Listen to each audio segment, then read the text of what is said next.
رب العالمين اهدنا الصراط المستقيم أنعمت عليهم غير الضالين ويقين عليك محمد وآله صل على محمد وآله پھر بھی صلوات پڑھیں جی اللہم صل علی محمد وآل محمد پھر بھی ایک مرتبہ صلوات پڑھیں اللہم صل علی محمد وآل محمد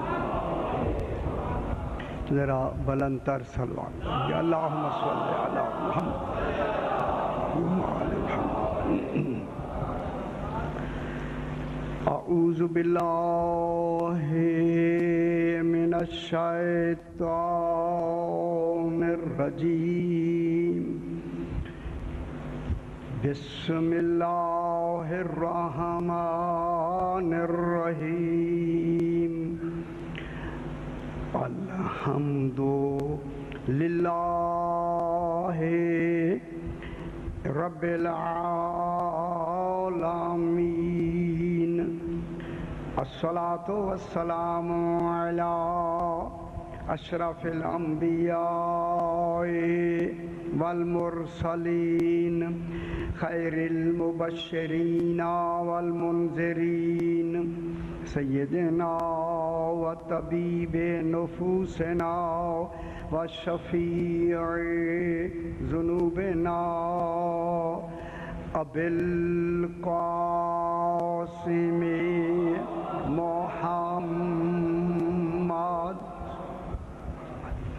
وآلہ الطیبین الطاہرین المعصومین صلوات اللہ علیہم اجمعین اما بعد بسم اللہ الرحمن الرحیم والفجر ولیال عشر والشفع والوتر واللیل اذا یسر صلوات اللہ صلی علی محمد محمد پھر بھی ذرا بلندتر صلوات پڑھیں جب اللہم صلی علی محمد محمد یہ ماہ رمضان ہے اس میں ایک مسئلہ یہ ہے کہ ایک آدمی بھول کے کھانا کھا لیتا ہے تھوڑا کھائے یا زیادہ کھا لے اس کا روزہ صحیح ہے بھول گیا روزہ ہی بھول گیا یا روزہ دار ہونا بھول گیا کھا لے تو کوئی حرج نہیں ہاں اگر منہ میں لقمہ ہے اور یقین ہو گیا کہ اب وقت ختم ہو گیا ہے روزے کا پہلا وقت بھی ہے جب وہ ختم ہو گیا ہے تو بہتر ہے کہ اسی لقمے کو نکال لے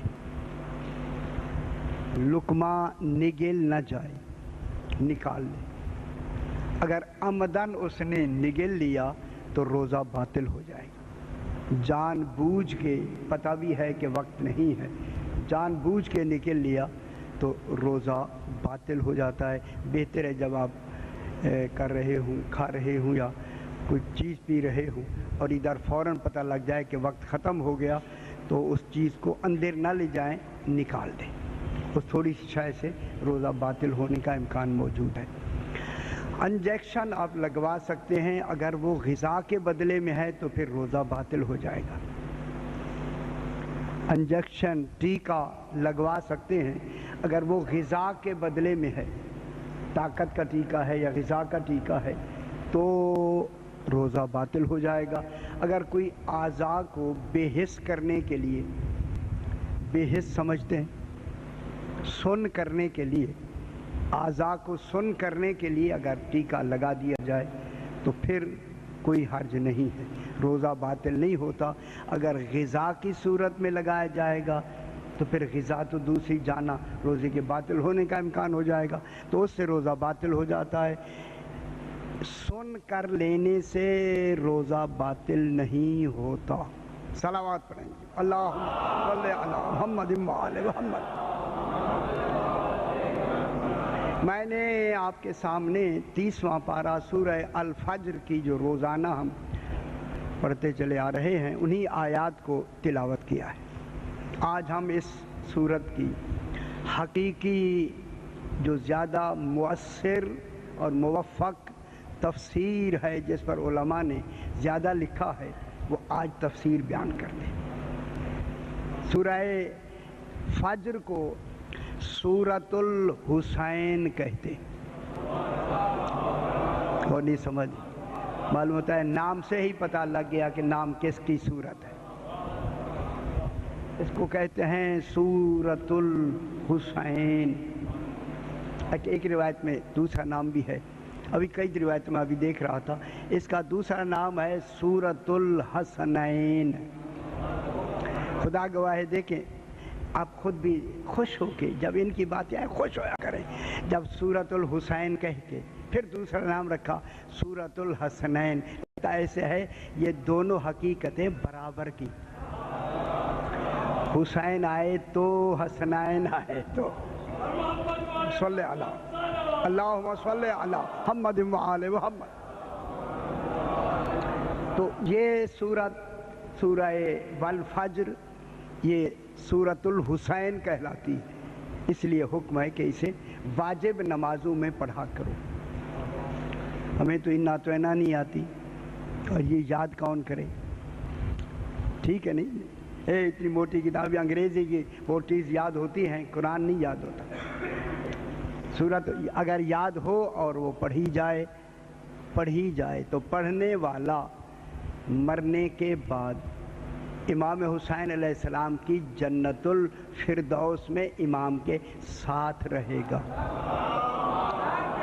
سبحان، جنت الفردوس میں جہاں معصومین ہیں ان کا یہ جنت الفردوس ہے ان کی، انہی میں پڑھنے والا اس سورت کا سورۃ والفجر کو پڑھنے والا ان کے امام کی معیت میں جنت میں ہوگا۔ اتنی اس کی تاکید ہے، اور فرمایا کہ جو پھر ثوابوں کے حساب سے کرتے کرتے پھر انہوں نے فرمایا کہ جتنی ثواب سب سے زیادہ اس سورت کا ہے اسے کثرت سے پڑھا کرو۔ اور جو حضرات اب میں یہ ضرور کہہ دوں، چونکہ امام حسین علیہ السلام کی طرف منسوب ہے عقیدتاً، اور لکھا بھی بالکل اس کے خواص میں 4 تفسیروں میں خواص لکھے ہیں، ان میں لکھا ہے کہ اگر کسی کے گھر اولاد نہیں ہوتی، یہ سورہ والفجر کر کے امام حسین کا تصور کرے بچہ پیدا ہوگا۔ غور نہیں فرما رہے؟ یہ والفجر سورت اگر باپ تصور کر کے پڑھ کے اپنے اوپر دم کرے تو اس سے لڑکی بھی نہیں پیدا ہوتی، اولاد بھی ہوتی ہے تو ہوتا بھی لڑکا ہے۔ یہ فرزند کے لیے، اولاد نرینہ کے لیے یہ سورہ والفجر ہے، یہ سورہ امام حسین علیہ السلام سے منسوب ہے۔ اب ہم اس کی تفسیر، کل تفسیروں نے اس بات پہ اتفاق فرمایا ہے، وہ فرماتے ہیں کہ والفجر اللہ قسم کھا رہا ہے، قسم ہے محرم کی پہلی تاریخ کی صبح کی۔ جو علماء نے اس کو بیان کیا، محرم کی پہلی تاریخ، بس جب لفظ محرم آئے گی تو پھر کتنی تصور ہمارے ذہن میں آ سکتے ہیں۔ پہلی محرم کا تصور ہجری شروع ہوتا ہے سال، یہی سے سارا نظام اسی پہلی محرم سے، پہلی محرم کی صبح کی قسم۔ آگے ہے ولیال عشر، ابھی میں لغت میں ابھی میں دیکھ رہا تھا صحیح، ولیال عشر، اور 10 عظیم راتوں کی قسم۔ راتیں الگ الگ تو عظیم ہو سکتی ہیں، مسلسل جو 10 عظیم ہیں وہ کربلا کی 10 راتیں ہیں۔ عظیم سے مراد ہے کہ ہر رات ایک عظمت لے کے آئی، ان 10 عظیم راتوں کی قسم۔ اور پھر علماء نے آگے بریکٹ میں لکھا ہے کہ لیالن عشرن، لام کے نیچے زیر ہے، زیریں 2 زیریں ہیں، ان کو کہتے ہیں تنوین۔ یہ جو 2 زیریں آئی ہیں میں بحث کروں گا اس پر، پوری مجلس پڑھیں گے اسی 2 حرفوں پر۔ یہ جو زیریں ہیں یہ تنوین تقلیل کی نہیں، تعظیم کی ہے، کہ راتوں کی تعظیم کرتے ہوئے اللہ قسم کھائے تو پھر ذات حسین کا مرتبہ کیا ہوگا؟ یہ تنوین تعظیمی ہے، تعظیمی۔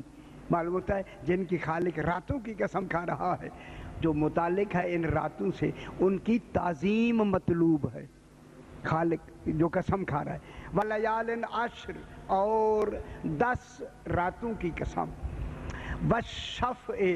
اب میں آپ سے مخاطب ہوں، آج آپ میرے ساتھ صحیح ہو جائیں، شف اور واتر ڈھونڈنا ہے۔ شف اور واتر یہاں کون ہے؟ اب آپ بھی میرے ساتھ دیکھیں، آج 8ویں مجلس ہے، روزانہ میں 4 دن سے شفا اور واتر پڑھ رہا ہوں۔ آج میں آپ سے بھی میں مخاطب ہوں، میری مدد فرمائیں کہ اب ہم ڈھونڈتے ہیں ان 10 راتوں کی قسم کھا کے، پھر کہتا ہے 2 جفت کی قسم، کہ جن 2 کی حقیقت برابر ہے، وہ کون ہے؟ اب پتہ لگتا ہے کہ وہ 2 کون ہیں۔ صحیح، آپ سے بھی میری بات ہوئی اس مسئلے میں، وہ 2 کون ہیں جو بالکل برابر کی ہیں؟ پچھلی جفت میں جناب علی اور جناب سیدہ طاہرہ، ٹھیک ہو، وہ جفت تو ہمیں معلوم ہو گئی۔ یہ جو جفت ہے دونوں برابر کی حقیقتوں کی قسم، ان دونوں برابر حقیقتوں میں ایک کا نام جناب حسن ہے، ایک کا نام جناب حسین ہے، ٹھیک ہے؟ جو دونوں برابر کے کمال ہوں انہیں حسنین کہتے ہیں، نام کا وزن بھی ایک ہے۔ اب یہ 2 کون ہیں؟ جفت کون ہیں؟ سرکار حسن مجتبیٰ علیہ السلام اور سرکار امام حسین علیہ السلام۔ تو اللہم صلی علی محمد وآل محمد۔ اب 2 جفت، 2 برابر کی حقیقتوں کی قسم، تو کون معصوم ہے؟ دونوں امام، باپ اور جناب علی اور جناب سیدہ، پچھلی اس میں تفسیر میں، اس میں یہ جناب حسن اور امام حسین، ان 2 جفت حقیقتوں کی قسم۔ اب یہ آتا ہے والوتر۔ اب پتہ لگتا ہے کہ ان 2 جفت کے وتر کو، ان 2 جفت کا وتر کون ہے؟ جناب علی اور جناب سیدہ کے وتر کو حسین کہتے ہیں۔ کل بیان کیا نا میں نے، ذبح عظیم جناب امام حسین، جناب سیدہ اور جناب علی 2 جفت تھے، ان 2 جفت کے وتر کو جناب ذبح عظیم حسین کہتے ہیں۔ جب خود حسین و حسن جفت ہوں تو ان کا وتر کون ہوگا؟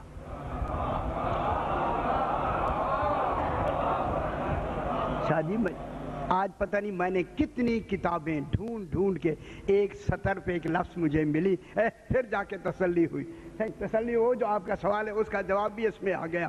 یہ جو 2 جفت حسن اور حسین، 2 برابر کی حیثیتوں کے کمال ہیں، ان 2 جفت کے وتر کو مصطفیٰ کہتے ہیں۔ اب واتر کون ہے؟ محمد مصطفیٰ۔ جو ان 2 جفتوں کا واتر ہو، اکیلا ایک ہو، اس کو کیا کہتے ہیں؟ سرکار دو عالم۔ اب معلوم ہو گیا سارے معصوم آ گئے اسی والفجر میں۔ کیا فرما رہے تھے کہ آپ یہاں سوال بھی ہوا کہ سارے معصومین تو آئے، سرکار دو عالم نہیں آئے۔ میں اس لیے خاموش تھا کہ جس دن حقیقی تفسیر کریں گے اس میں سرکار دو عالم آئیں گے۔ آج آ گیا کون ہے؟ جفت کون ہے؟ سرکار حسن مجتبیٰ اور دوسرے امام حسین علیہ السلام۔ تو ان کا واتر کون ہے؟ حضور پاک سرکار دو عالم۔ ان کا واتر مانے تاک، واتر مانے تاک، واتر مانے اکیلا۔ اب یہ تاک کون ہے؟ تاک۔ اب پتہ لگا کہ امامت کے تاک کو مصطفیٰ کہتے۔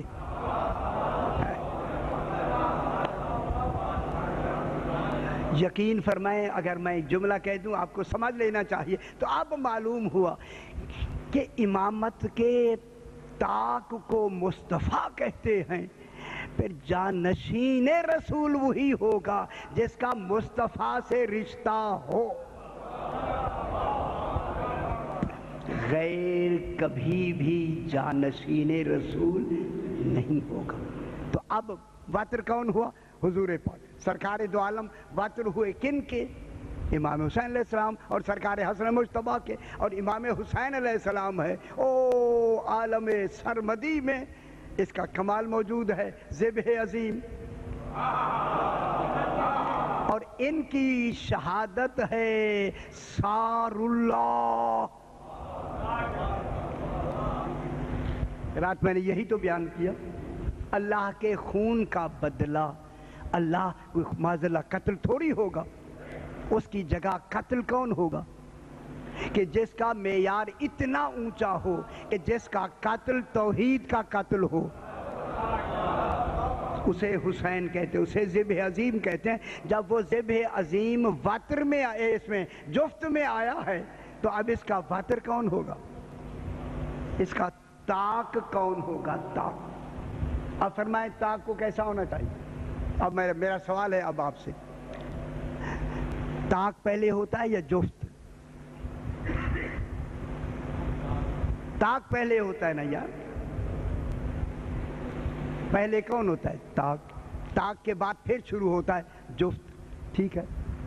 طاق پہلی تفسیر میں نے وتر کس کو بیان کیا تھا؟ اللہ تعالیٰ کو۔ دوسری تفسیر میں وتر کون ہوا؟ ذبح عظیم۔ اب تیسری تفسیر میں وتر کون ہوا؟ سرکار دو عالم۔ یہ سارے طاق ہیں یا نہیں ہیں؟ وہ ذات میں طاق ہے، حسین کمال میں طاق ہے، مصطفیٰ وجود میں طاق ہے، اور نہیں فرما ہے حیدری یا صلی اللہ اللہم صلی علی محمد و آل محمد۔ اللہ تعالی کمال میں طاق ہے، ذات وہ جو واجب الوجود ہے اس ذات میں طاق ہے۔ امام حسین ذبح عظیم کے اعتبار سے کمال میں طاق ہے، اور سرکار دو عالم وجود میں طاق ہے۔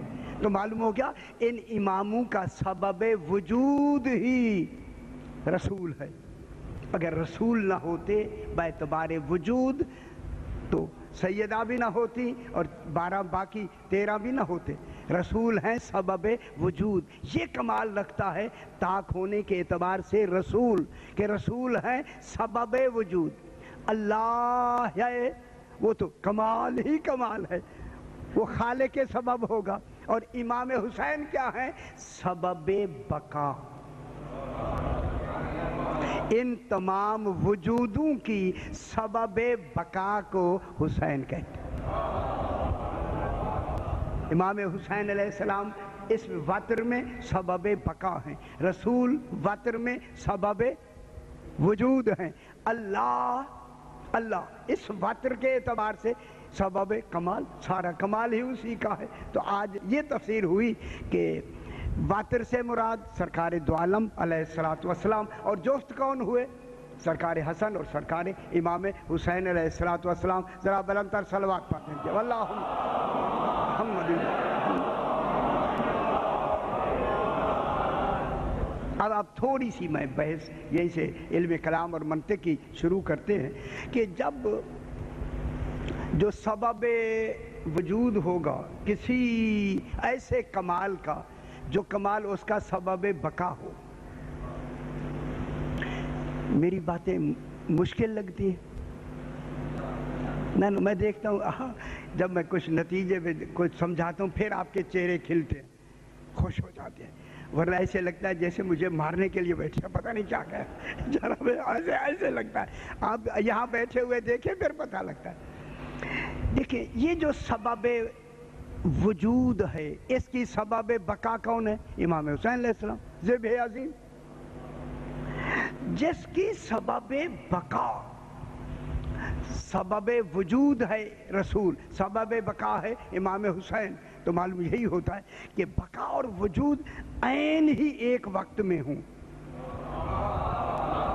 یہ نہیں ہو سکتا کہ سبب وجود پہلے ہو سبب بقا بعد میں ہو. غور نہیں فرما رہے. جو وقت سبب وجود کا ہوگا وہی وقت سبب بقا میں ہوگا. معلوم ہو گیا جو ایک ہی وقت میں بیک وقت بنے انہیں آل محمد کہتے ہیں. ٹھیک ہو گیا. جو ایک ہی وقت میں سارے وجود میں آئیں وہ کیا ہو جائیں گے؟ آل محمد. تو پھر رسول کیا بن جائیں گے؟ واحد الاصل. میں کیا کہہ رہا ہوں؟ ان 14 کی اصل کون ہو جائے گا؟ رسول. یعنی 14 مل کے ایک بھی 14 بھی. یہ کمال ہو جائے گا اللہ کا. یہ بیک وقت ایک بھی ہوں گے 14 بھی ہوں گے. اب میری سمجھ سے بالا تر ہے کہ 14 کس کمال میں ہیں، ایک کس کمال میں. اب ہم صرف لفظوں تک تو بیان کر سکتے ہیں، خدا جانے کس کمال میں یہ 14 ہیں. اگر وہ ہر اپنے عہدے کا کمال ہے تو پھر عہدوں میں کئی کمال ہیں. اس میں علم بھی ہے، قدرت بھی ہے، حکمت بھی ہے، سماعت بھی ہے، نصرت بھی ہے. خبر اللہ جانے ہر کمال میں ایک کیسے ہیں، 14 کیسے ہیں. میں ایک جملہ کہہ دوں آپ، اگر ان کا علم ایک ہے تو ان کی نصرت کا کمال کیسا ہے؟ سمجھ آ رہی ہے؟ اچھا ذرا برانتر صلوات پڑھیں. نہیں بیان کر مشکل ہے. صلی علی محمد وآل محمد. اب جناب جب ان کا وجود واحد الاصل ہے تو پھر اس واحد الاصل کو کب ہونا چاہیے؟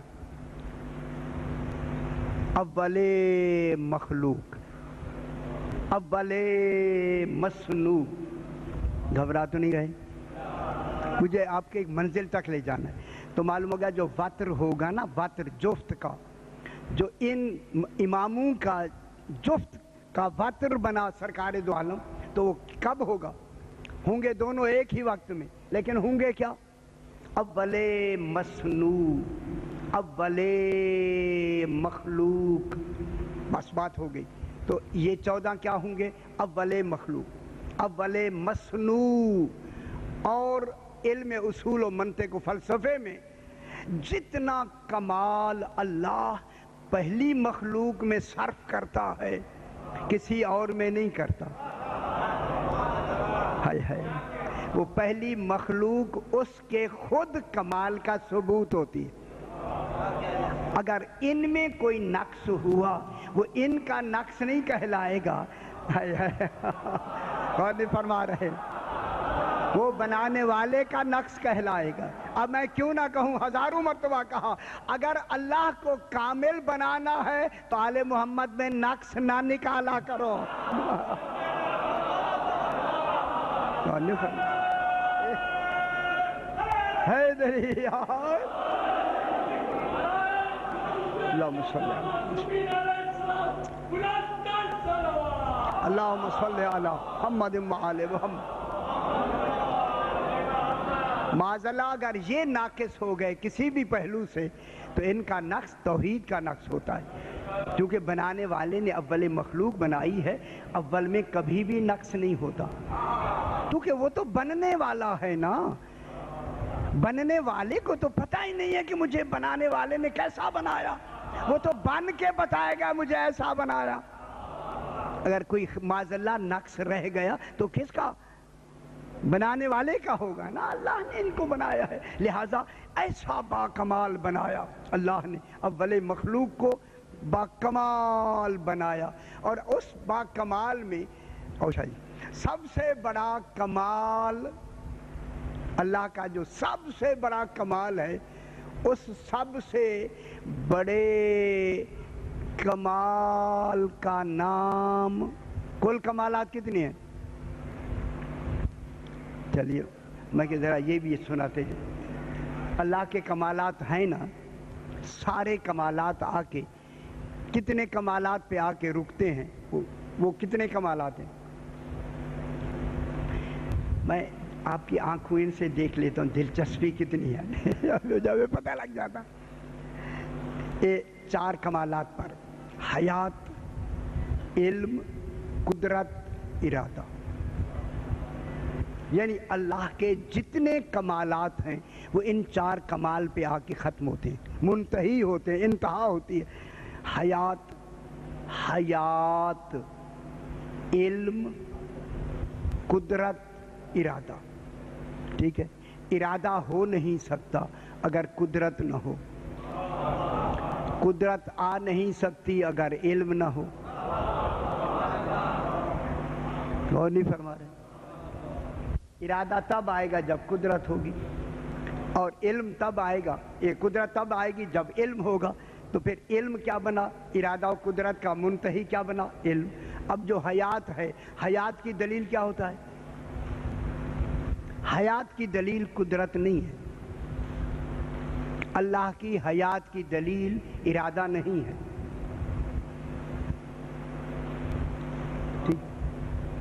اچھا کیا ہے بھلا فرمایا؟ آپ جو توجہ نہیں فرما رہے ان کے لیے میں کہہ رہا ہوں کیا ہے. مجھے نہیں آتی صحیح، آپ مجھے قبلہ سمجھائیں. اللہ کے دیکھیں، حیات کی دلیل قدرت نہیں ہے، ارادہ نہیں ہے. اللہ کی حیات کی دلیل علم ہے. علم، چونکہ علم ہی اس کی عین ذات ہے. جس کی ذات عین علم ہو اس کا حی ہونا واجب ہے. سمجھ آئی جناب؟ جس کا علم عین ذات ہو، عین ذات، اللہ کی ذات ہی عین علم ہے نا یار. جب عین علم ہے تو پھر عین علم جس کی ذات ہو اس کا حی ہونا اسے لازم ہے، اسے واجب ہے کہ جو عین علم ہے وہ حی بھی ہو. تو پھر حیات کی دلیل بنی علم. کہ تمام کمالات میں سب سے بڑے کمال کا نام علم ہے. اب میں دنیا سے کہوں جب علم ہی اس کے کمال کا نام ہے تو پہلا کمال اس نے صرف ہی آل محمد پہ کر دیا ہے، تو پھر کون سا علم رہ گیا ہے جو آل محمد پہ نہ دیا؟ کون نہیں فرما رہے؟ پھر اللہ نے اپنا علم کن کو دے دیا؟ آل محمد علیہ الصلوۃ والسلام کو. اب جو اول مخلوق ہوگا اس کے پاس کیا ہوگا؟ اب اس کے پاس علم منطق و فلسفے میں ایک لفظ ہے کہ وہ عالم کل ہوگا. کل، عالم ایک ہوتا ہے عالم، ایک ہوتا ہے عالم. عالم تفضیل ہے، یعنی وہ کل سے جتنا کل ہے اس کل سے زیادہ عالم جو ہوگا وہی اول مخلوق ہوگا. وہ کیا ہوگا؟ عالم کل. جب وہ عالم کل ہوگا، اب علماء نے اس کی تشریح فرمائی کہ وہ سب کچھ جانتا ہوگا. اب میری طرف دیکھیں خدا کے لیے بابا، سب کچھ وہ جان کے آئے گا، جان کے آئے گا، آ کے نہیں جانے گا.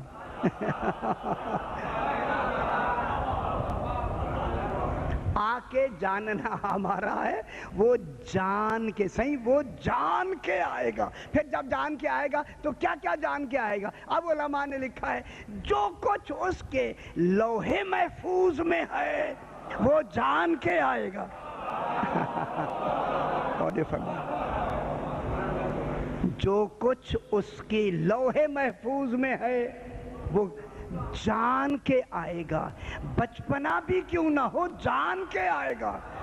اگر نانے کی گود میں بھی حسن بیٹھا ہے تو لوح محفوظ کا مطالعہ ہے.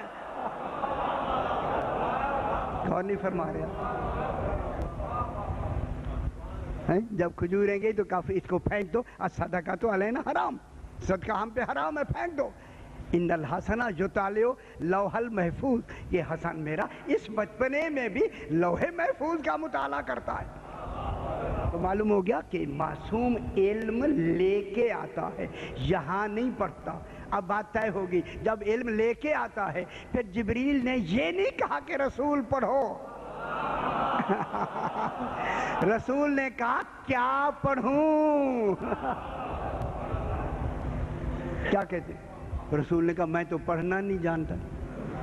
یارا کیسا ایسے بیتوکی ٹھوکتے ہیں کہ سمجھ نہیں آتی۔ یارا رسول کہتا ہے میں تو پڑھا ہوا نہیں ہوں، پھر اے اللہ تو نے بھیجا کیوں ہے؟ کیا کہتے ہیں؟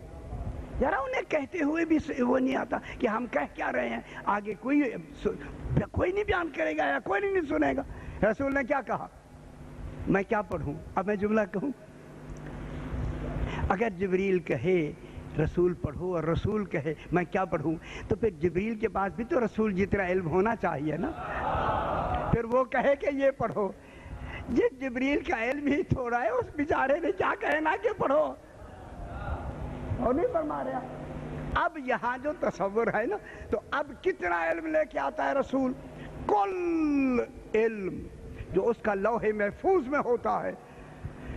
یہی عقیدہ ہے جو میں بیان کرتا ہوں۔ اگر یہ اچھا نہیں لگتا پھر آپ جو اچھا سمجھے اسی کو اپنا لیں۔ یہ کوئی عقیدہ ماڑا ہے؟ کوئی ماٹھا ہے جی؟ یا آپ کا کوئی خرچ ہوا ہے اس پر؟ ہم یہی کہتے ہیں کہ یہ علم لے کے آتے ہیں، یہاں نہیں پڑھتے۔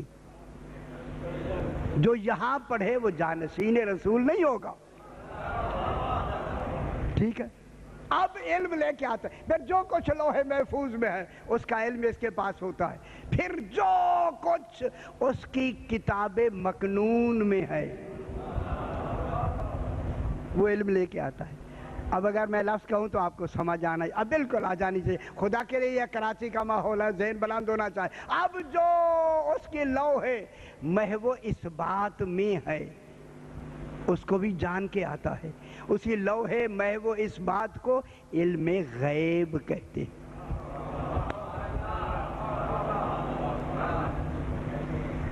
وہ مقام بدا میں جو محو اس بات ہوتا ہے، لوح محو اس بات، کوئی نام سنا کبھی؟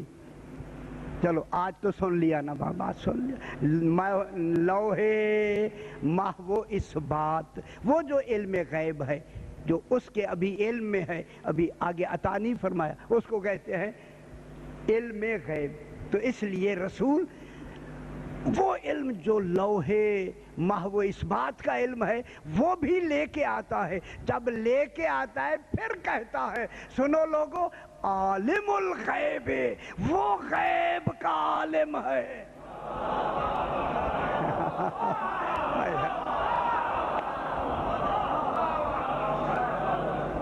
جو اللہ کے غیب کا عالم، اللہ کو غیب کا عالم بنا کے قرآن بنا دے، وہ کتنا غیب جانتا ہو؟ میں نے پوری مجلسیں یہاں پڑھی عالم الغیب پر، ادھر نہیں جانا چاہتے۔ اب رسول علم غیب لے کے آتا ہے، جو علم غیب تک ہر لوح محفوظ و کتاب و مکنون کا علم لے کے آئے، اسے جبریل سے پڑھنے کی ضرورت کیا باقی رہ گئی؟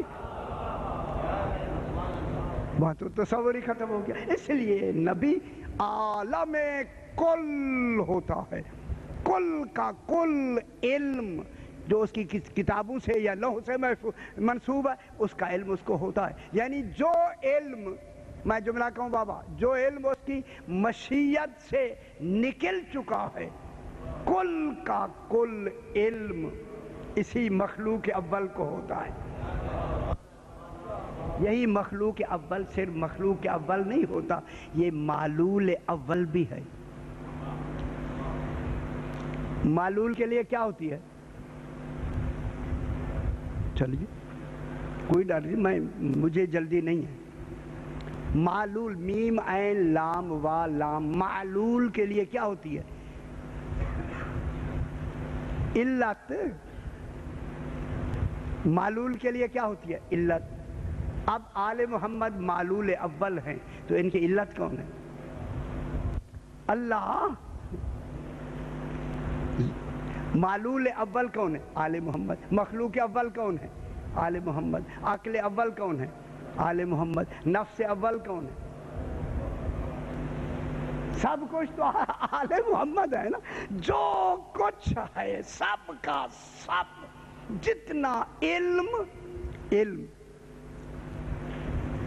اول مخلوق کے لیے ہو سکتا ہے، اول مصنوع کے لیے ہو سکتا ہے، وہ کل کا کل علم لے کے ذات مصطفیٰ واحد الاصل بن کے واتر بنا. بات واتر کی ہو رہی. کل علم لے کے کیا بنا؟ واتر. پھر جب واتر بنا تو پھر یہ علم کون سا ہوا رسول کے بعد؟ مجھے کچھ کہنا ہے یار، مجھے کہنا ہے. اسی کل علم کے تحت رسول کے پاس کیا ہوگا؟ علم تدبیری. پہلا علم تقدیری، جو اللہ کی عالمین کی کل تقدیرات ہیں. عالمین کی تقدیرات، کراچی کی نہیں، پاکستان کی نہیں، عالمین. جتنے 18,000 عالمین ہیں، ان تمام عالمین کا تقدیرات، ان کی تقدیروں کا علم کس کو ہوتا ہے؟ غور نہیں فرما رہے. کل تقدیرات کا علم کس کو ہوتا ہے؟ نبی کو، جو خاتم المرسلین واحد الاصل بن کے. تمام علم تقدیری. نمبر 2 علم تدبیری. پورے عالمین میں جو تدبیر، مدبر امور ہو کر تمام کی تدبیر کرنی ہے، جب تک علم نہیں ہوگا، اختیار نہیں ہوگا، امام تدبیر کیسے کرے گا؟ عالمین کے ہر امر کی تدبیر کون کرے گا؟ امام. تو امام کے پاس کیا ہوگا؟ کل علم تدبیری، کل علم تقدیری، کل علم تعریفی. ذرا بہت بڑی بات ہے، خدا گواہ. میں یعنی اللہ کے عرفان کے جتنے علوم ہیں اس کا مرکز ہی واحد الاصل ہوگا. اللہ کو جو پہچاننا ہے، کیسے کمال سے پہچاننا؟ کن کن کمالات سے اللہ کو پہچاننا ہے؟ میں کیا کہہ رہا ہوں؟ اللہ کو معاذ اللہ ہماری طرح کی ذات کا نام تو نہیں ہے. نہیں ہے تو اس کے کمالات کو جو پہچاننا ہے، اس کے قدرت کا کمال کیا ہے، حکمت کا کمال کیا ہے، سماعت کا کمال کیا ہے، نصرت کا کمال کیا ہے، اس کے ملک ہونے کا کمال کیا ہے، مومن ہونے کا کمال کیا ہے، مہیمن ہونے کا کمال. ہر کمال کو جو جانے اس کو کہتے ہیں علم تعریفی. پھر آتا ہے علم تشریعی. تشریعی کس کا معنی ہے؟ شریعت کا عمل، شریعت کا علم. تو معلوم ہو گیا اللہ کی کل تقدیرات کا علم ان کے پاس ہوگا. تقدیرات، تدبیرات، تعریفات، تشریعات، کل کا کل علم ذات مصطفیٰ کے پاس ہوگا. مرکز ہوگا رسول اس کے کل علم کا. جب کل علم کا مرکز رسول ہے تو پھر بالکل اس اللہ کی عدل و دیانت ہے کہ چونکہ اسی علم کو اس نے چلانا ہے قیامت تک کے لیے. پھر رسول کے بعد جانشین بھی ایسا بنائے جن کے پاس یہ سارے علوم ہوں.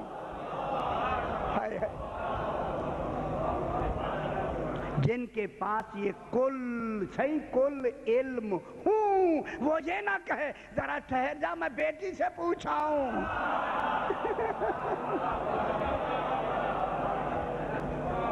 یہ بھی اچھا ہوا کہ ایسا موقع ملا.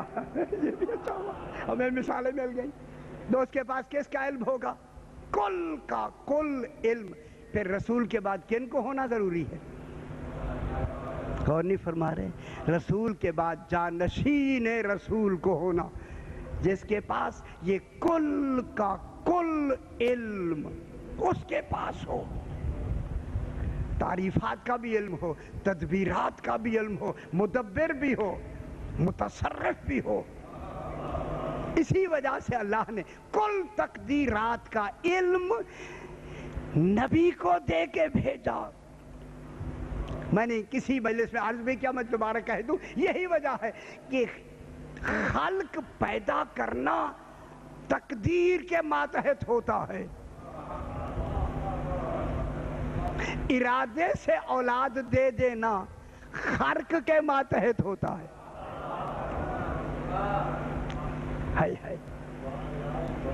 خرق کے معنی کیا ہوتے ہیں؟ یار ساری باتیں ایسی ہیں، اب سمجھانا پڑتی ہیں۔ خرق کہتے ہیں معجزے کو، خرق معجزے کو کہتے ہیں۔ خلق پیدا کرنا یا پیدا ہونا، شاہ جی پیدا ہونا ہاتھ باندھ کے، اس لیے کہ مطالعہ فرمائیں گے تو ہاتھ میں کیوں باندھتا ہوں؟ مطالعہ کریں گے تو ہمیں سہولت ہوگی، نہیں تو ہماری ڈیوٹی تو لگی ہوئی ہے، ہم تو عادی ہو گئے روز سنانے کی۔ آج جیسے ہمیں تکلیف دیں ہمیں ٹھیک منظور ہے۔ یا آپ کیا سمجھتے ہیں؟ میں جو سوال کو نہیں آیا، تکلیف نہیں ہوتی آپ کو؟ تو ہوتی ہی نہیں بڑی تکلیف ہوتی ہے۔ اب خلق ہونا، خلق کرنا تقدیر کے ماتحت ہوتا ہے، لیکن اسی خلق کو خلق کرنا دوسرا طریقہ یہ امر کے ماتحت ہوتا ہے۔ راہب آیا رسول کے پاس، مجھے بیٹے دے دو، کہا تیری تقدیر میں نہیں ہے۔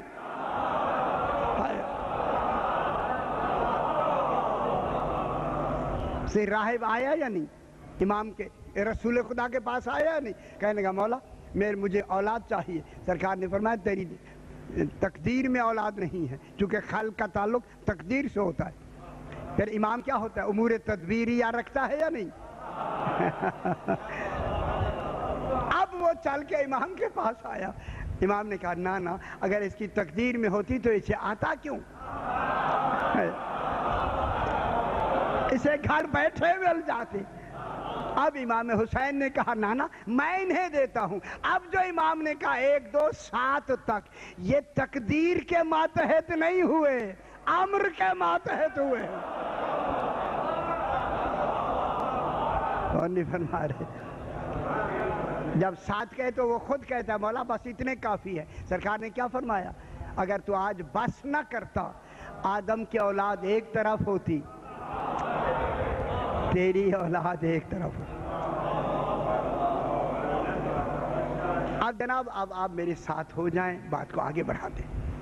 اب جب کل کا کل علم کس کو دیا اس نے؟ ذات مصطفیٰ علیہ السلام۔ یہ کیا بنیں گے؟ علم تشریعی، تدبیری، کل تعریفی، سارا مرکز کون ہوگا؟ رسول۔ اب جو ہمیں دین دیا جائے گا، اس دین کو پوری طرح، اور میں نے کسی مجلس میں عرض کیا کہ جو بھی کوئی شریعت کا حکم ملا ہے رسول اللہ نے اسے عملاً کر کے دکھایا ہے۔ حکم دیا، عملاً کر کے دکھایا گیا، تاکہ وہ شریعت میں آ گیا۔ شریعت کا ہر فعل و عمل رسول نے عملاً کر کے دکھایا۔ اب جب اللہ اسے بھیج رہا ہے تو اب اللہ تو خیالوں میں نہیں آتا۔ اب توجہ فرمائیں، اب میں آقا شیخ صدوق کی بہت سی کتابوں کے حوالے سے میں نے شروع کیا، تو اب اس اللہ سے جو سامنے نہیں ہے، جو تصور میں نہیں ہے، جو افہام میں نہیں ہے، ادراک میں نہیں ہے، اس سے ہم نے مانگنا ہے۔ اب یہ مانگنا کون بتائے گا؟ وہی جو مزاج توحید سے واقف ہو۔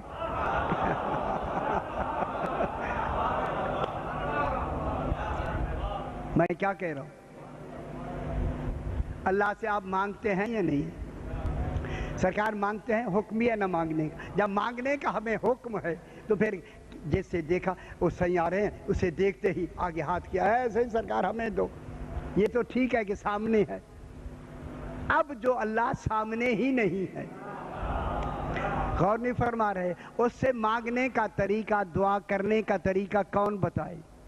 خدا گواہ ہے وہی بتائے گا جو اس کی حقیقتوں سے باخبر ہوگا۔ وہ اپنے اس کمال حقیقت میں ہمیں طریقہ بتائے گا، اس طرح کرو، اس طرح کرو، اس طرح کرو۔ اب ہمیں اس سے دعا مانگنی ہے۔ مجھے چونکہ کچھ آگے کہنا ہے، جس کے لیے رسول کو میں نے کیا بنایا ہے؟ واتر۔ تمام کائنات کا واحد الاصل کون ہوا؟ واتر کون ہوا؟ توحید کے بعد رسول۔ وہ ذات میں واتر ہے، رسول وجود میں واتر ہے۔ جب رسول وجود میں واتر ہے تو اب رسول نے ہمیں اللہ سے دعا مانگنے کے 6 طریقے بتائے ہیں۔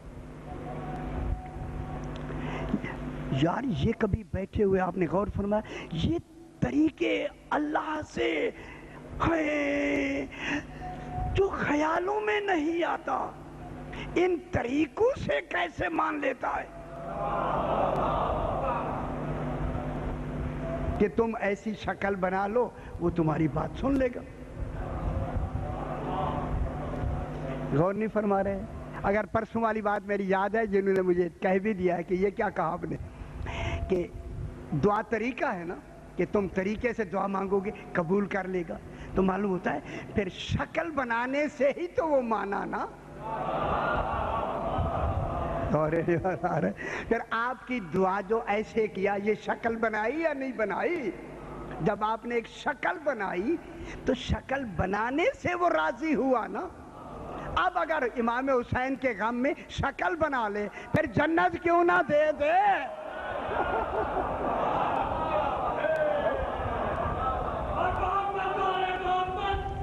اللہم صلی علی محمد و آل محمد، پھر کیوں نہ ہمیں جنت دے دے؟ اب اسی وجہ سے علماء نے دعا کے، اللہ سے دعا مانگنے کے 6 طریقے بتائے ہیں۔ پہلے طریقے کا نام رغبت، دوسرے طریقے کا نام راہبت، تیسرے طریقے کا نام تبتل، چوتھے طریقے کا نام ابتہال، پانچویں طریقے کا نام تضرع، چھٹے طریقے کا نام بسبسا۔ سمجھ آئی؟ صحیح یقین کریں یہ باتیں عام نہیں ہیں جو میں کہہ رہا ہوں، یہ تو ہم سے پوچھیں کہ جب یہ ہم بیان کرتے اور آپ کو سنانے کے لیے جب ہم ریہرسل کرتے پھر کمرے میں تھوڑی بیٹھے ہوتے ہیں ہائے اللہ یہ کیا ہو گیا، تو ایسے راضی ہوتا ہے۔ معلوم ہوتا ہے جو طریقہ انہوں نے بتایا سبب رضا ہی یہی ہے۔ انہیں کیسے خبر ہو گئی کہ جو عقلوں میں نہیں آتا اس طریقے سے راضی ہو جاتا ہے؟ نہ کیسے معلوم ہوا؟ میں کیا کہہ رہا ہوں، معلوم ہوتا ہے یہ اس کی حقیقتوں سے ایسے باخبر ہیں۔ خدا جانے یہ طریقہ انہوں نے کیوں بتایا؟ دعا قبول کرنے کا طریقہ بتایا۔ سب سے پہلا طریقہ جسے کہتے ہیں راغبت، یہ طریقہ ہے کہ اپنے ہاتھوں کو، پہلا دعا مانگنے کا طریقہ، مانگتے ہیں یا نہیں؟ اب طریقے میں بتاتا ہوں، مانگے نہ مانگے آپ کی مرضی، ٹھیک ہے نا؟ آج شادی نہ مانگے میں کیا کروں، آج نہیں کرتا۔ آئے بحث میں نے ابھی اسی پہ لکھی ہے۔ اے جناب، پہلا طریقہ ہے راغبت، کہ چہرے کے سامنے اپنے دونوں ہتھیلیوں کو رکھنا۔ آپ صاحبان علم، کراچی کا ماحول ہے جناب، یہ عام جگہ نہیں ہے، یہاں پڑھنا بہت مشکل ہے آپ میں پڑھنا۔ فرمائیں ہتھیلیوں کو منہ کے برابر، چہرے کے برابر رکھنا، یہ کیا فلسفہ ہے؟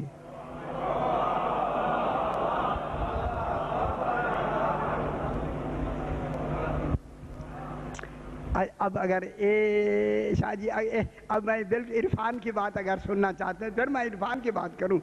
بالکل یہ دیکھیں نا، یہ ہاتھ ہے نا، یہ ہتھیلیوں،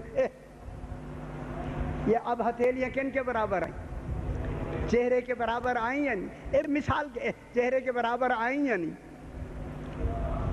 یہ پہلا طریقہ ہے اس سے دعا مانگنے کا، یعنی اپنے ہاتھوں کو بالکل ایسے رکھو.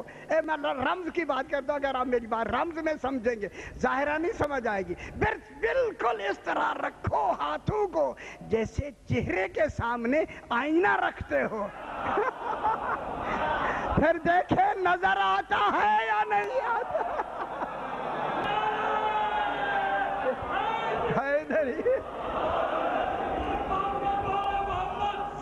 اللہم صلی علی محمد و آل محمد. یارا کوئی عرفان میں بھی تو چلے جایا کریں نا، سامنے ایسے کیوں؟ تو معلوم ہوتا ہے یہ طریقہ بڑا مؤثر ہے اللہ سے دعا قبول کرانے کا. ٹھیک ہے، کیسے ہاتھ رکھو؟ بالکل چہرے کے سامنے. ٹھیک ہے. اب دوسرے اس کو کہتے ہیں رغبت. دوسرا طریقہ ہے رہبت، رے ہے آنکھوں والی رے، بے تے، رہبت. اب یہاں معصوم نے پھر ایک عجیب لفظ فرمایا، اسے بالکل منہ کے قریب رکھو. یہ منہ ہے نا، منہ کے قریب رکھو. اس میں کیا فلسفہ ہے؟ معلوم ہوتا ہے جو بھی لفظ یا ہوا نکلے نا منہ سے، وہ انہی ہتھیلیوں میں التجا بن جائے.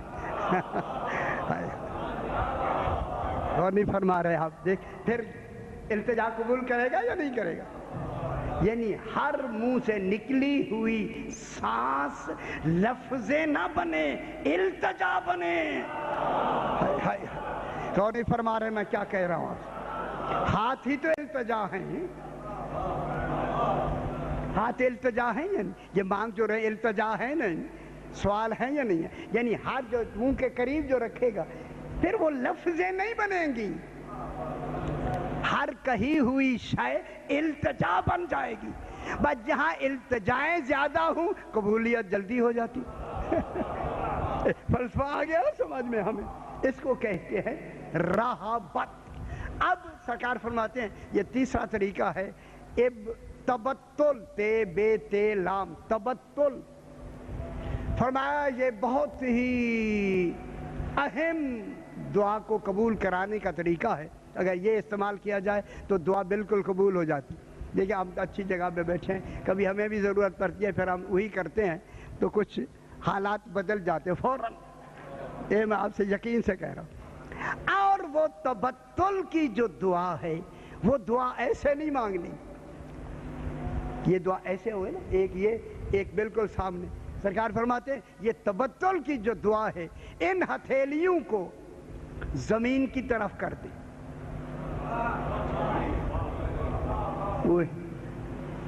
یہ نہ سمجھے اللہ اوپر ہے نیچے بھی ہے. یہ ہاتھوں کو ایسے کر دے.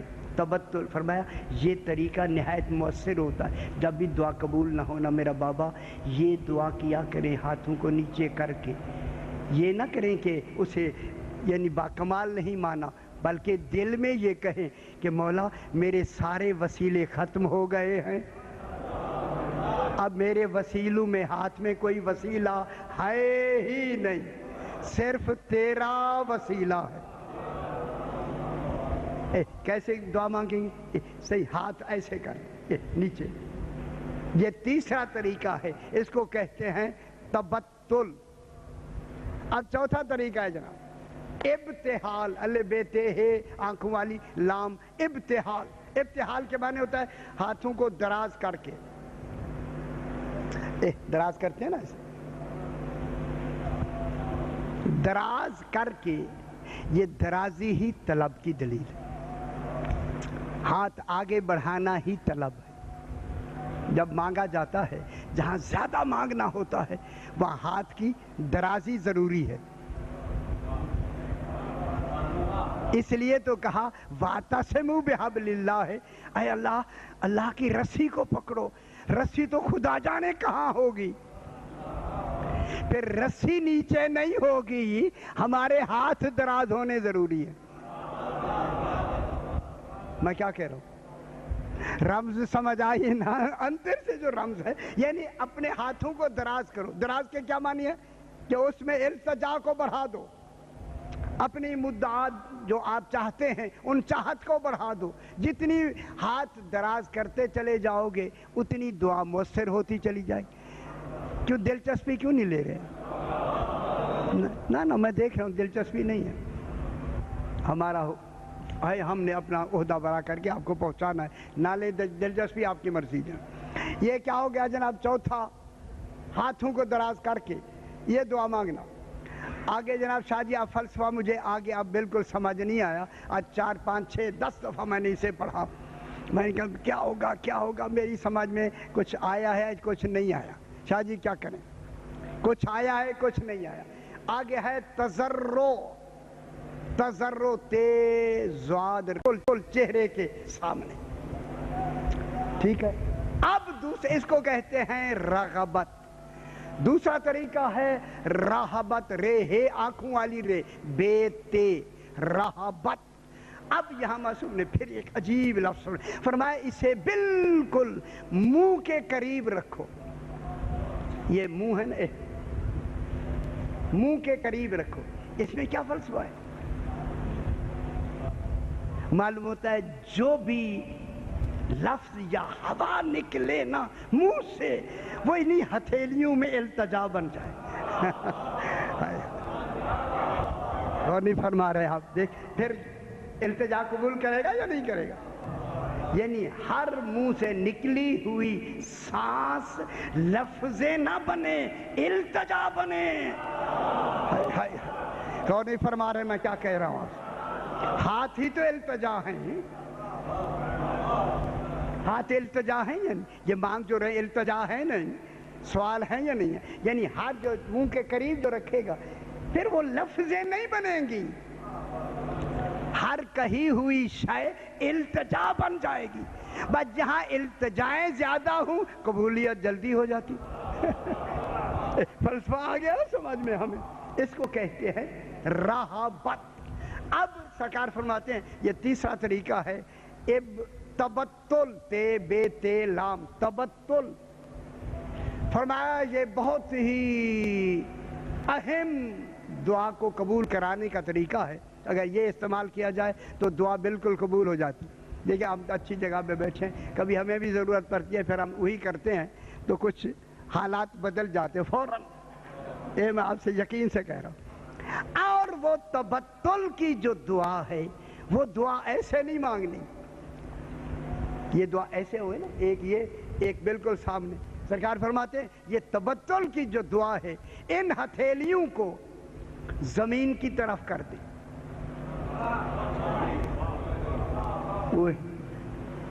یہ نہ سمجھے اللہ اوپر ہے نیچے بھی ہے. یہ ہاتھوں کو ایسے کر دے. تبتل فرمایا یہ طریقہ نہایت مؤثر ہوتا ہے. جب بھی دعا قبول نہ ہونا میرا بابا یہ دعا کیا کریں ہاتھوں کو نیچے کر کے.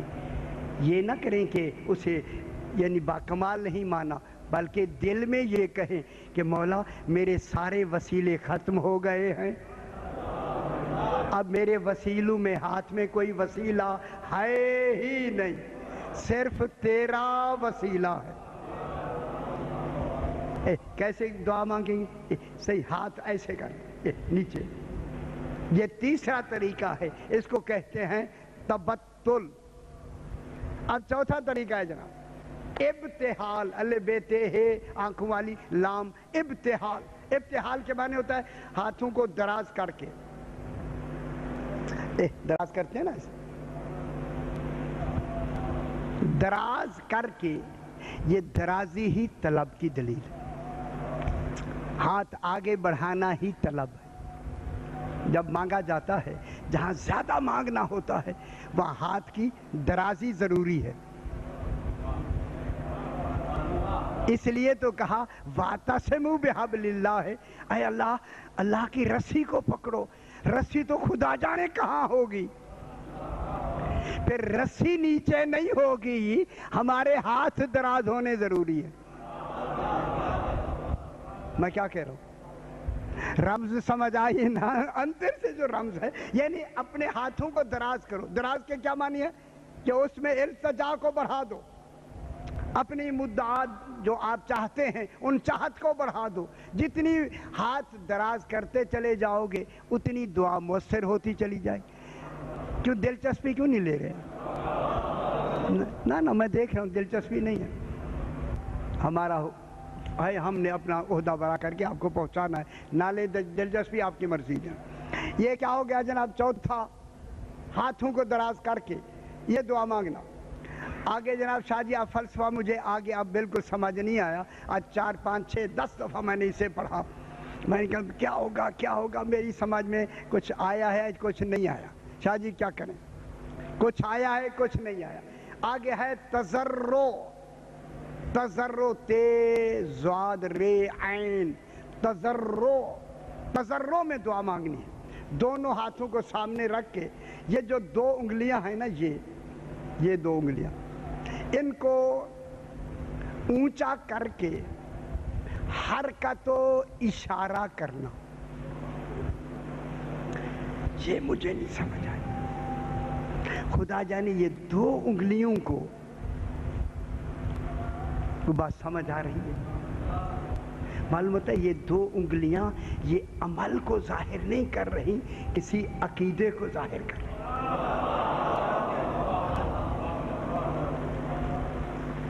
یہ باتیں لکھی ہوئی نہیں ہیں یار، میں آپ سے کیا کہہ رہا ہوں، کتابوں میں آپ کو نہیں ملیں گی، یہ اندر سے نکالنا پڑتی ہیں. یہ 2 انگلیاں ایسے کر کے اشارے بھی کرنے، انہیں حرکت بھی دینا، تو پھر یہ عمل تو انگلیوں کا ہے، پھر عقیدہ کس کا ہوگا؟ مجھے ایسے لگتا ہے پھر اگلی میں اکیلی انگلی ہے. ان 2 انگلیوں کا ایسے ہاتھ میں رکھ کے اشارہ کرنا کسی جفت کی طرف دلیل ہے. غور نہیں فرما رہے؟ جن 2 جفتوں کی میں نے قسم کھائی ہے دعا میں اسی کا واسطہ دے.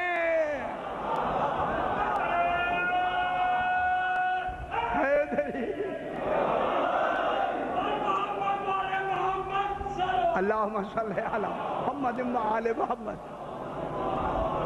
وہ جفت کن کو بنایا تھا میں نے؟ جناب علی اور جناب فاطمہ کو، اور یہاں جناب حسنین کو.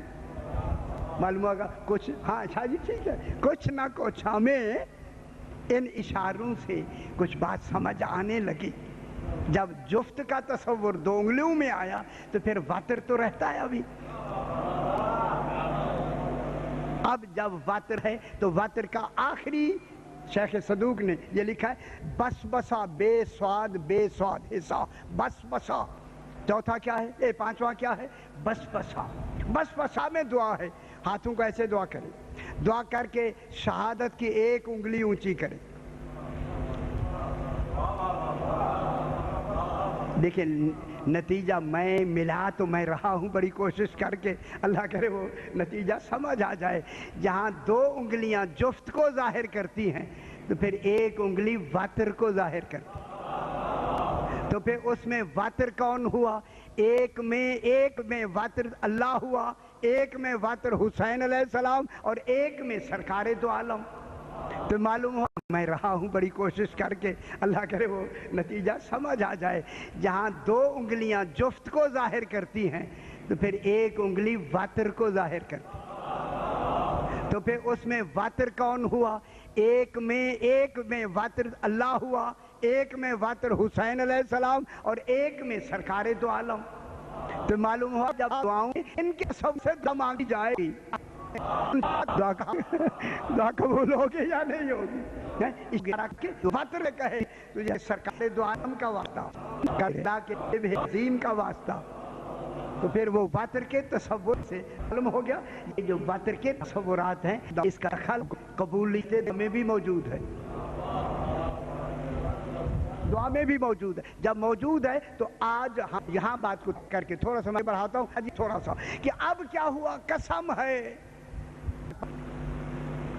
1 محرم کی صبح کی، رات کی صبح کی وہ اس میں بحث کریں گے. اگر آپ میرے ساتھ کل زیادہ متوجہ ہوئے تو پھر کسی طرح جاؤں گا، ورنہ چھوڑ دیں گے. پھر بات کو آگے اب انشاءاللہ بات کو آگے نکالیں گے. کیا ہے؟ محرم کی رات کی صبح کی قسم. نمبر 2، ان 10 راتوں کی مسلسل راتوں کی قسم. وہ راتیں کون سی ہیں؟ کربلا کی 10 راتیں. ٹھیک ہے، ان 10 راتوں کی قسم. والشفع، اور جفت کی قسم. وہ جفت کون ہوئے؟ سرکار امام حسن علیہ السلام اور امام حسین علیہ السلام، ان 2 جفت کی قسم. پھر وتر کون ہوا؟ والوتر، وتر کون؟ سرکار دو عالم. اور اس واحد الاصل کی قسم جو کیا ہے؟ اس میں بحیثیت اس جفت کا وتر ہے. ہوئی ہوئی ہوئی ہوئی ہوئی، جو اس جفت کا طاق ہو اسے مصطفیٰ کہتے. خدا گواہ بہت بڑی بات میں کر رہا ہوں کہ خالق نے کس کمال کو کس کمال سے مربوط کیا. جناب حسنین کو کس کمال میں لے آیا؟ 2 برابر کے کمال. دیکھیں باقی ہر معصوم برابر کے کمال کا ہے، لیکن جناب حسنین بالکل برابر کے کمال کے ہیں. اس لیے تو فرمایا ان الحسن والحسین سیدا شباب اہل الجنہ. حسن اور حسین دونوں برابر ہیں جنت کے اہل جوانوں کے. ترجمہ کیا کرتے ہیں؟ جنت کے جوانوں کے سردار. جنت کے جوانوں کے سردار ترجمہ صحیح نہیں ہے. کیا ترجمہ کرتے ہیں یار؟ ہم جو ہر ترجمے کو ہم بحث کریں کہ کیوں؟ ان الحسن والحسین سیدہ، دونوں سردار ہیں شباب اہل الجنہ، جو جنت کے اہل ہیں ان کے سردار ہیں.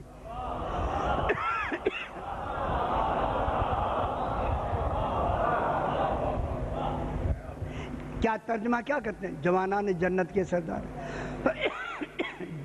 جوانان جنت کے سردار نہیں، جو جنت میں جانے کے اہل ہیں ان کے سردار ہیں. پھر جو اہل ہو کے جنت میں جائے گا وہ بوڑھا ہوگا ہی نہیں.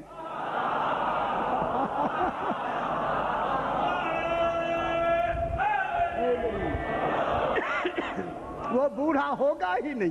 تو جنت میں کون جائے گا؟ جوان.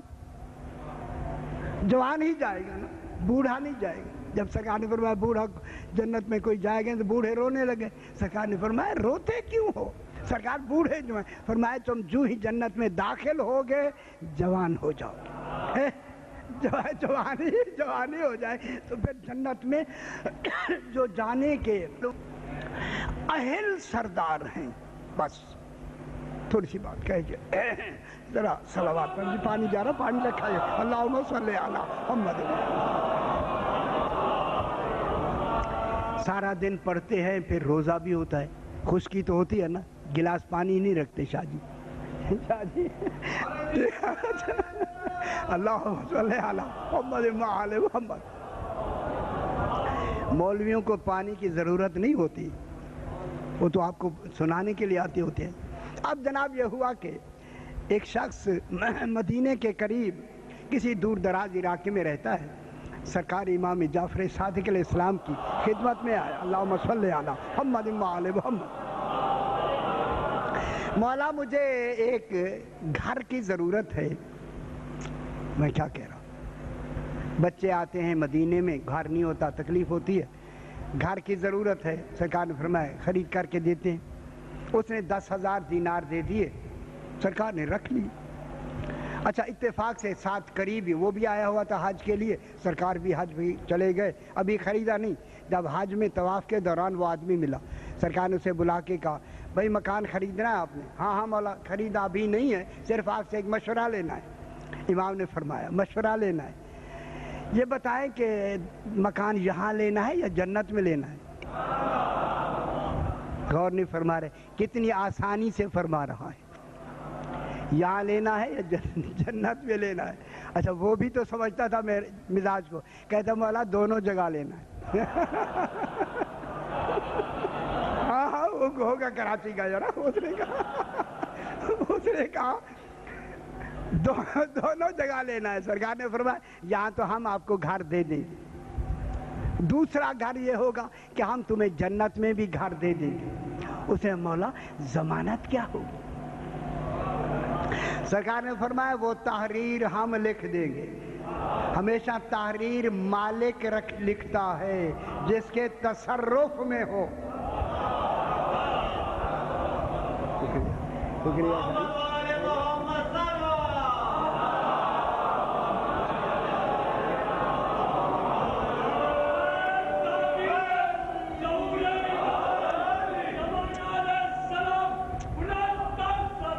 اللہم صلی علی محمد وعلی محمد. اس نے کہا مولا نے فرمایا تحریر ہم لکھ دیں گے. تو اس نے کہا مولا کتنا بڑا ہوگا؟ کہنے کا ہم یہ نہیں بتاتے, ہم تمہیں حدیں بتاتے ہیں.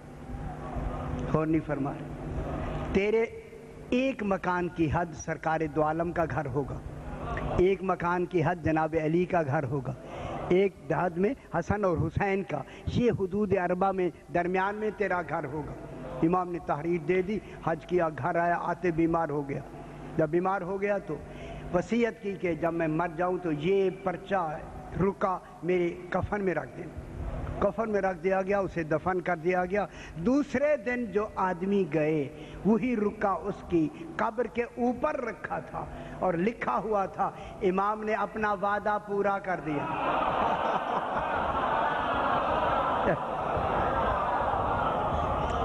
پھر ایسوں کو مانو,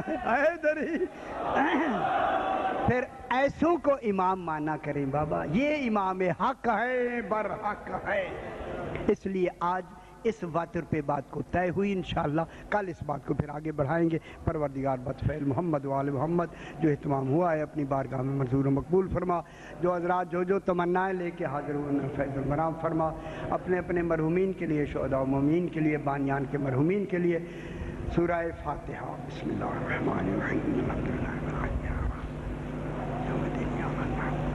اهدنا الصراط المستقيم صراط الذين أنعمت عليهم غير المغضوب عليهم ولا الضالين. ربنا تقبل منا إنك أنت السميع العليم. رب زدنا علما.